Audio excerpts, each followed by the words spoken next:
Hey everyone, welcome back to my Chanel. I hope you're all doing well today. We have another jaw-dropping story lined up that I think will keep you on the edge of your seat from start to finish. Before we dive in, comment below where you're watching from. It's always incredible to see how far and wide our viewers come from. Now, let's get down to business. Imagine living next to someone so entitled that they treat your property like it's their own personal domain. That's exactly what happened to Roy, our storyteller for today. He's a quiet, law-abiding homeowner who just wants to live in peace. But his new neighbor, Cheryl, turns out to be the kind of neighbor who pokes her nose into places it doesn't belong. And in Roy's case, it's literally his garage. How does he handle such a blatant violation of his privacy and property rights? Well, you're about to find out. Trust me, the way Roy deals with this situation is both clever and satisfying. So buckle up, everyone, and get ready for the details. Now, let's step into Roy's shoes and hear exactly what happened from his perspective. My name's Roy. I'm a software developer by profession, and I have the privilege of working from home most days of the week. My job is intense at times. It can involve long stretches of coding, debugging, and Zoom calls with clients. Because of that, I value a peaceful environment. I'm the type who craves quiet and calm so I can focus on my projects. I'm not a recluse by any means, but I enjoy my personal space. A few years back, time really does fly. I bought my first home in a suburban neighborhood. From the outside, it's a perfectly ordinary place. Rows of neat houses, trimmed lawns, families walking dogs, kids playing ball in the street. The neighborhood is governed by a homeowners association, which maintains certain standards for how properties should look and function. Admittedly, I was a bit nervous about the HOA aspect because I've heard the stories. Petty rules, overbearing board members, and the occasional neighbor who uses the rulebook like a personal weapon. But the house I found was too good to pass up. The price was right, the location was perfect, and it had a detached garage that I envisioned converting into the ultimate office space. The garage conversion was a project I poured my heart into. I made sure every step was taken legally, proper permits, inspections, the whole works. When it was finished, it became my dream workspace. It's insulated, wired up for high-speed internet, and even has a mini fridge for those late nights or early mornings when I need coffee or a quick snack without trudging back into the main house. Sure, I lost the garage for parking my car, but I still have a decent driveway and a small carport on the side for sheltering my vehicle if it rains. In this particular area, snow is rare, so I figured a fully enclosed garage wasn't a necessity for me. My original plan was to keep to myself, do my work, occasionally wave to the neighbors, and respect the HOA rules so I wouldn't draw unwanted attention. For a while, it worked out exactly as I'd hoped. Most folks around here are friendly enough, or at least they keep their distance. But then Cheryl moved in next door. Cheryl arrived with plenty of fanfare. The day she moved in, large trucks and movers took up half the street. She introduced herself to me by knocking on my door to complain about how my car was parked, even though it was perfectly within my own driveway. That was my first sign that she might be a little particular. Within her first few weeks in the neighborhood, Cheryl ran for a spot on the HOA board. Usually, new residents take time to settle in before they start joining committees and boards, but not Cheryl. She seemed to be on a mission to exert influence from day one. I started hearing rumblings from other neighbors about her. She was apparently taking morning walks and jotting down violations in a little notebook. Rumor or not, it wasn't hard to believe once I got my first official complaint letter. It read something about my succulent garden not being approved vegetation under HOA guidelines. I'd carefully chosen succulents because they're low maintenance and drought tolerant, and I had seen others in the neighborhood with similar plants. Still, I received a formal notice. Then came another complaint. My garbage bin was left out too long after trash collection day. I'm usually diligent about rolling it back in, but sometimes work calls run late, or I forget for a few hours. Apparently, that was enough for a second warning. I tried to brush it off, figuring it was just Cheryl being overzealous. In reality, it started feeling less like simple rule enforcement and more like personal policing. Tried not to take it to heart. After all, the HOA has to maintain the look of the neighborhood, and maybe Cheryl genuinely believed she was helping. But her tone was consistently authoritarian, as if she was itching to find a reason to scold. Over the next few months, I managed to keep my interactions with Cheryl to a polite minimum, a forced smile here, a short nod there, and that was it. Yet, I had the growing sense that she was keeping an eye on me more than she was on any other neighbor. I occasionally saw her peering over her fence at my yard or walking by my driveway. More than once, when I had the carport door open, there was something unsettling in the way she observed me, like she was searching for the slightest transgression to pounce on. What bothered me the most wasn't the official letters or the quiet stares. It was the sense that my peace, the peace I'd worked hard to maintain, was being chipped away. I'd moved here for tranquility, especially because I worked from home. The idea of having an HOA that policed trivial matters was one thing, but having a neighbor who used the HOA as her personal enforcement tool was another entirely. Then came the day that changed everything. The day she parked her car in my carport without asking. It was a stormy afternoon, the kind where dark clouds roll in suddenly, and you can practically feel the electricity in the air. I'd been on an important Zoom call with a client discussing a big software rollout. My headphones were on, and I was trying to concentrate on the conversation between thunderclaps. I vaguely heard a car horn blaring, but I was in the middle of speaking, so I ignored it. When the meeting ended, I stepped outside to stretch my legs and see what the ruckus was. That's when I saw Cheryl's car sitting under my carport, as if it belonged there. She was leaning against the driver's side door, tapping on her phone. I walked toward her, and the moment she noticed me, she waved me over as if to say, "Finally, you came out." "Hey," I said, doing my best to keep my tone neutral. "Is everything okay?" She smiled, a smile that didn't reach her eyes, and responded, "Oh, I just needed a place to park because the street's flooding." Admittedly, there were some pretty big puddles forming along the curbs, but to me, that was no reason to commandeer my carport. With measured politeness, I said, "I understand the weather is bad, but you really should have asked. This is private property, and it's for my car." Her demeanor changed in a blink. She went from politely dismissive to outright offended. "You don't own the rain," she snapped, her voice dripping with condescension. "It's an emergency situation, and the HOA rules allow for emergency measures." I was taken aback. I wasn't aware of any rule that says you can park in someone else's carport just because of a storm, I replied calmly, though my frustration was bubbling beneath the surface. She gave a shrug and said, "Well, we can talk about that at the next HOA meeting." Then she got into her car and reversed out, leaving me standing there in the drizzle, my heart thumping with annoyance. In the weeks that followed, a proposed new regulation circulated among the HOA members, a rule forcing homeowners to share parking during emergency weather conditions. The moment I saw it, I knew exactly who was behind the proposal. It listed reasons like public safety, flood avoidance, and other legal-sounding phrases that seemed carefully crafted to justify someone's personal convenience. I voiced my objection via email, stating that while I understood the need for cooperation among neighbors during truly dire situations, this rule was too vague and easily exploitable. My concern was obvious. It would give people like Cheryl carte blanche to decide what constituted an emergency. But by then, Cheryl had already rallied a few sympathizers who believed it was a good neighborly gesture. The rule passed by a narrow margin. That incident sowed a seed of distrust in me. If Cheryl had the audacity to park in my carport without asking and then manipulate the HOA rules to validate her actions, what else was she willing to do? A few weeks after the carport fiasco, I had to run errands and ended up working from a coffee shop downtown for most of the day. By the time I returned home, I noticed something was off. The side door of my converted garage, my private office, was slightly ajar. My first thought was that I must have forgotten to lock it before I left, but that was unusual. I'm meticulous about home security. Cautiously, I approached and peeked inside.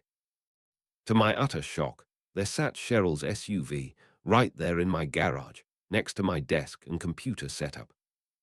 My heart dropped. In that moment, 1,000 questions bounced around my head. Had she forced her way in? Had I left the code unchanged from before? Or was something more sinister going on? I found a small handwritten note taped to my office chair. It read, "Needed a place to park. The old code still worked. Hope you don't mind." No apology, no sense of wrongdoing, just an exclamation mark, as if we were best friends sharing a garage. My mind raced. The old code had been something I'd shared with Cheryl months earlier for a one-time inspection of a minor construction detail. She'd asked to see how I'd installed the new insulation because she was considering a similar project for her house. I'd given her the keypad code because she'd said she wanted to check it quickly while I was out. I changed the code right after that, or so I thought. Yet apparently, she'd either memorized or stored the code somewhere and noticed I hadn't updated it. I stood there, anger and disbelief swirling inside me. Who does that? The sense of violation was intense. This was my office, my personal workspace, not some communal area. She had no right, no permission to just waltz in and park her car. I went outside and double-checked the keypad. Sure enough, the digital lock was still set to the old code.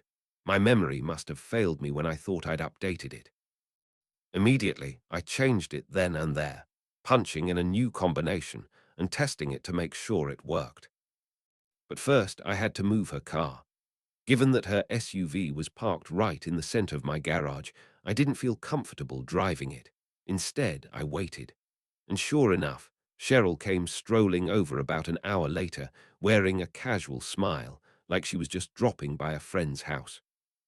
"Hi, Roy," she greeted, her voice unnervingly cheerful. "Is something wrong? I noticed you changed the code." I stared at her, taking a slow breath to remain composed. "Yes, I did. I came home and found your car in my garage, again, without my permission. This is a private space. You can't just park here whenever you feel like it." She laughed. "Relax, no harm done, right? The weather was looking bad, and I thought better safe than sorry." She moved toward the driver's seat, as if she expected me to simply wave it off. I stood my ground. "Cheryl, this isn't a matter of weather or convenience. You trespassed on my property. Do you understand that? I want to make it crystal clear. This cannot happen again. If it does, I'll have to consider taking legal action." That's when she rolled her eyes, and her face twisted in annoyance. "Fine," she muttered. "I didn't think it was that big of a deal, but whatever. I'll move then." She got into her SUV and drove away, leaving me seething. That night, I lay awake in bed. A million thoughts rushed through my mind. Was I dealing with a neighbor who simply had no boundaries, or was there something more? Her casual attitude unsettled me. She'd practically laughed in my face when I mentioned the word trespassing. Despite my frustration, I tried to stay calm. I believed in following legal channels if necessary, and I suspected that if I tried to confront her with hostility, it would only escalate things further. Little did I know, her sense of entitlement was about to peak in the most audacious way possible. Not more than a week had passed since the garage incident. I'd spent most of that week hyper-focused on work, partly to distract myself and partly to keep my schedule flexible in case Cheryl tried anything else. However, there are always errands to run. One day, I had to step out to handle some banking and shopping. I was gone for maybe 3 hours. When I returned, I saw the side door of my garage office slightly open, even though I'd locked it. My stomach sank. This was déjà vu, but worse because I'd already changed the code. Panic set in for a second. Had she figured out my new code? I ran over, turned on the lights, and there it was, her SUV, yet again, parked inside my garage. This time, no note, no friendly greeting. It was as if she assumed it was her personal storage space. I felt my blood boil. Every ounce of frustration from the past months converged in that moment. All the time she nitpicked about my succulents or trash bins, all the so-called emergency carport fiascos, and now, for the second time, she had brazenly used my private workspace. Something in me snapped. But instead of raging or yelling, I chose a different path. I remembered a story I'd heard once about someone towing away a car parked illegally, and it gave me an idea. What if Cheryl believed I'd actually sold her car for scrap? It sounded wild, but at this point, so was everything about this situation. If words and courtesy hadn't worked, maybe she needed a taste of her own medicine. A scenario where she'd feel the very real consequences of her disregard for other people's property. I called a friend of mine who runs a small towing and storage service. He owed me a favor from years back, so he was game to help. Within the hour, a tow truck arrived quietly, as we didn't want to alert Cheryl. The driver carefully loaded Cheryl's SUV and took it to a secure lot several miles away, one that stored repossessed vehicles and sometimes scrapped ones. The cost came out of my own pocket, but in that moment, it felt worth it. Then I waited. I sat in my house, working on my laptop, occasionally checking through the window for any signs of Cheryl. Sure enough, that evening, a loud banging rattled my front door. I opened it to find Cheryl looking anxious and furious at the same time. Her words rushed out. "Where is my car? Did you move it again? I can't find it anywhere." I feigned a concerned frown. "Your car? Oh, you mean the one that was in my garage. Again." She glared at me, hands planted firmly on her hips. "Yes, where is it?" With the calmest voice I could muster, I said, "Well, you left it on my property without permission. As far as I could tell, it was abandoned, so I sold it for scrap." The look on her face was one I'll never forget. Pure shock, mingled with disbelief and outrage. She sputtered, "Why, you did what?" I put on an apologetic expression, even as my heart pounded from the adrenaline. "You seem to have no interest in respecting my property rights. I assumed you didn't want the vehicle anymore, so I took the liberty of selling it. Sorry if there was a misunderstanding." Her voice exploded into a shriek. "You can't do that. That's theft. I'm calling the police. You'll be in so much trouble." She waved her phone around as if brandishing a weapon. I kept my composure. "Go ahead and do what you have to do.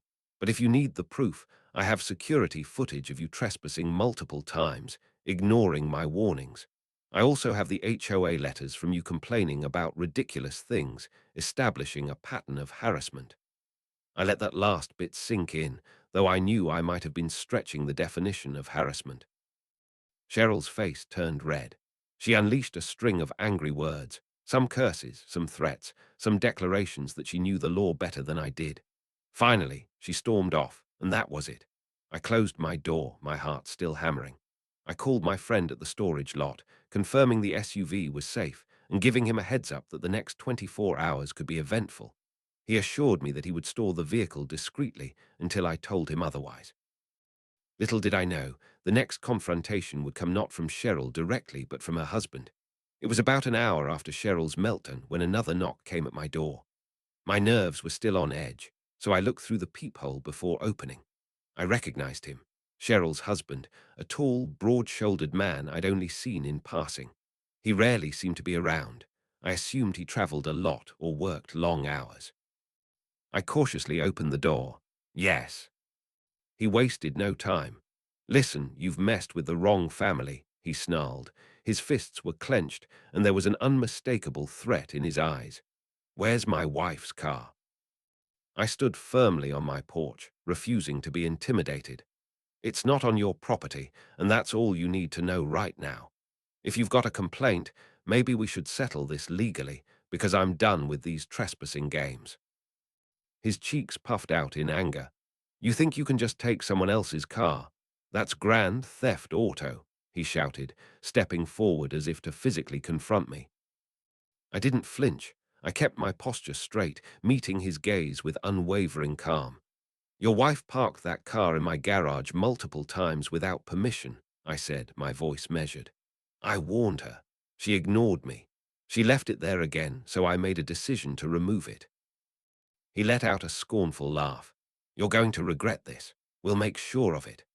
But there was something in his expression, maybe a flicker of doubt or a realization that they'd pushed me too far, that suggested he knew Cheryl was wrong. Perhaps he recognized that intimidation wouldn't magically fix their problem or rewrite the fact that Cheryl had repeatedly trespassed. After a tense standoff that felt like ages but was probably only seconds, he turned and left without another word. No police were called then, no further confrontation. I watched him march back to his house, slamming the door behind him. I exhaled a long breath and checked my phone. It was still early evening, but my nerves were shot, and I felt a wave of exhaustion wash over me. I wondered if I should call the police first or consult a lawyer. In the end, I decided to wait for Cheryl or her husband to make the next move. If they did call the police, I had footage, plus every written warning I'd given. And if they decided to escalate with the HOA, so be it. At least the saga would be out in the open, and I could tell my side of the story. Days passed without any direct confrontation. No officers showed up at my door, no new letters arrived in my mailbox. But then, an email notification landed in my inbox announcing an emergency HOA meeting. The agenda was cryptic: important property dispute discussion. Attendance strongly advised. Everyone in the neighborhood knew it had something to do with Cheryl's dramatic claims. She'd likely painted me as a villain, accusing me of theft and harassment, and demanded immediate HOA intervention. For a moment, I considered not going. The whole ordeal felt petty and draining, but I knew I had to be there to defend myself and present the facts. So, on a bright Thursday evening, I arrived at the HOA meeting hall. It's a modest space, usually used for casual gatherings or official HOA business. This time it was packed. Word had spread that something major had gone down between me and Cheryl. The air buzzed with curiosity and tension. I took a seat near the front, carrying a folder of documents, security footage stills, printouts of my warnings to Cheryl, and copies of her frivolous complaints about my succulents and trash bins. My lawyer, a level-headed person I'd consulted earlier, joined me. He'd come to ensure that if things got heated or if legal threats were hurled my way, I'd have someone to back me up. Cheryl sat on the opposite side of the room, next to her husband, looking smug in an official HOA board seat. Her arms were crossed, her eyes glaring at me. Eventually, the board president called the meeting to order and, after some preliminary announcements, opened the floor to address the alleged theft of Cheryl's SUV. Cheryl didn't hesitate. She launched into a tirade, describing how I had maliciously and vindictively seized her vehicle and caused her emotional distress. She pounded the table for emphasis and demanded the HOA remove me from the community or impose severe penalties. She even had a couple of supporters standing behind her, nodding along. Then it was my turn. I stepped up, feeling a rush of adrenaline but keeping my voice calm. I have documented proof that Cheryl trespassed on my property multiple times, against my explicit instructions. I also have an entire archive of notes and security camera footage showing that her SUV was parked in my private garage without permission, not once, but twice. I held up the still shots taken from the security camera, a clear image of her vehicle pulling into my garage, the date stamps visible. A murmur rippled through the room. Then I took a small breath and turned to address the entire meeting. And as for selling her car for scrap, I paused for dramatic effect. I have a confession. I didn't actually sell it. I had it towed and stored. But I wanted Cheryl to see what it feels like when someone else takes over your property without your say-so. It wasn't theft. It was a demonstration of what repeated trespassing can lead to if someone decides to take matters into their own hands. You could have heard a pin drop. For a moment, Cheryl looked triumphant, as if she'd won by me admitting it wasn't actually sold. But the hush that followed told a different story. People realized exactly what I was pointing out. Cheryl had repeatedly crossed a legal and moral boundary, and my reaction, while extreme, highlighted the seriousness of her actions. Then the board asked me to play a few short clips from my security camera.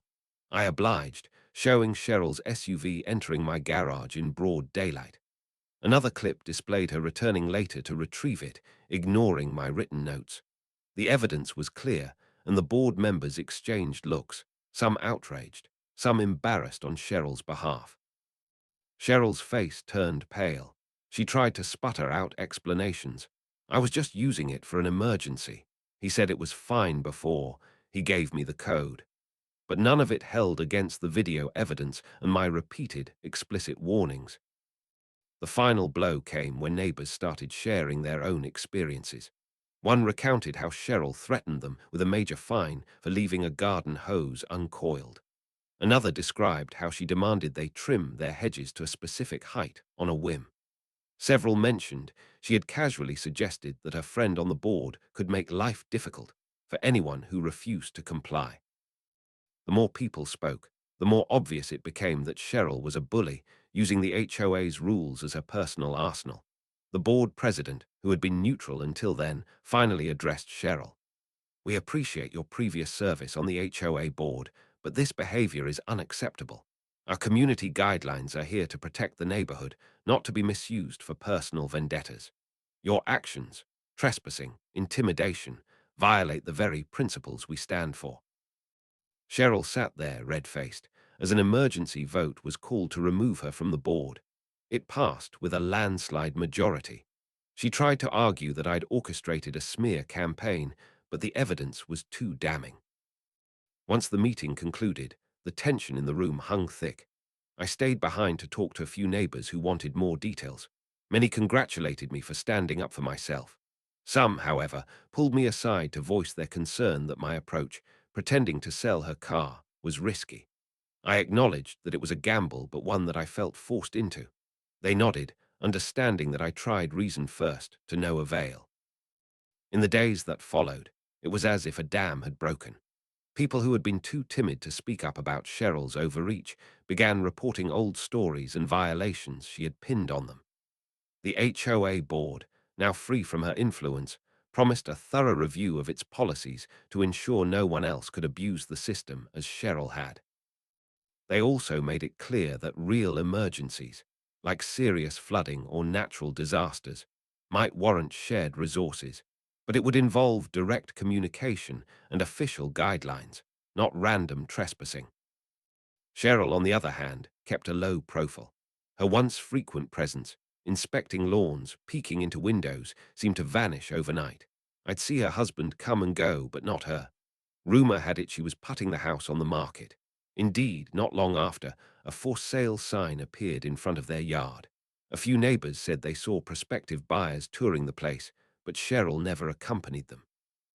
I guess she was humiliated, too embarrassed to face the people she'd spent so long trying to dominate. A few weeks later, moving trucks arrived early in the morning. By midday, they were loaded and gone. I was in my garage office, finishing up some design work when I heard a car door slam. I stepped out, partly from curiosity, partly from wanting closure. There was Cheryl standing by her car. She caught sight of me. For a moment, we locked eyes. Then she looked down, a look of defeat, or perhaps regret, flickering across her face. I gave a small nod, not in triumph, but in acknowledgement that this chapter was ending. She climbed into her car and, just like that, drove away. With Cheryl gone, the neighborhood vibe shifted. A weight had been lifted off everyone's shoulders. The HOA took steps to ensure fairness, no more ambiguous rules that one person could manipulate. The new board even hosted a community potluck to foster a more neighborly spirit.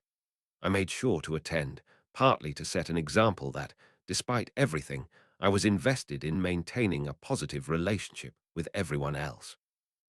As for my garage office, I had the keypad changed twice for good measure and added another layer of security with a motion detector. My next-door neighbors, the ones on the other side, who had never given me any trouble, noticed the new devices and asked if everything was okay. I told them a bit of the story, and they shook their heads in disbelief at Cheryl's audacity. It's been months now, and life has mostly returned to normal. I no longer worry about stepping outside to find someone else's car in my workspace. My succulents are thriving. Turns out they're perfectly fine under updated HOA guidelines, especially now that no one's itching to use them as a reason to cause trouble. I still keep all my documentation from that ordeal, though. You never know when you might need proof that you were justified in taking action, especially when dealing with difficult neighbors. I learned a valuable lesson in boundary setting. Before, I might have let small things slide. Cheryl's condescending remarks, her random checks for violations, her sense of entitlement. But each time I tried to be polite, it only emboldened her more. Eventually, it took a drastic measure for her to realize that she couldn't walk all over me. It wasn't just about her car. It was about my right to feel safe and respected in my own home. And that's the story, guys. There's no denying it was a roller coaster. starting with small aggravations like complaints over plants and garbage bins, all the way to someone brazenly letting themselves into a private garage. It's the kind of situation that makes you shake your head in disbelief. But as we've all seen, things like this do happen in real life, especially when HOA rules can be interpreted in ways that allow for personal power plays. Now, here's my take on it. Roy handled the situation with a mix of patience, evidence gathering, and a dash of creativity. He didn't charge in yelling or start slinging threats. He documented everything. He tried being direct and civil, and only when that failed did he set up a scenario where Cheryl would truly understand the impact of her actions. Some might say his tactic was extreme, but in the end, it worked. Cheryl was forced to confront the ramifications of treating someone else's property as her own. If you're facing a similar situation, remember this: document everything. Written complaints, photos, security footage, timestamps. These are your best defenses if someone is constantly infringing on your rights. And if the matter escalates, consult a legal professional. As Roy showed us, you don't need to resort to violence or intimidation. Calm, methodical steps backed by evidence can be incredibly powerful.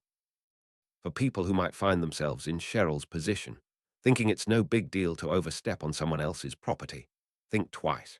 Trespassing is illegal for a reason.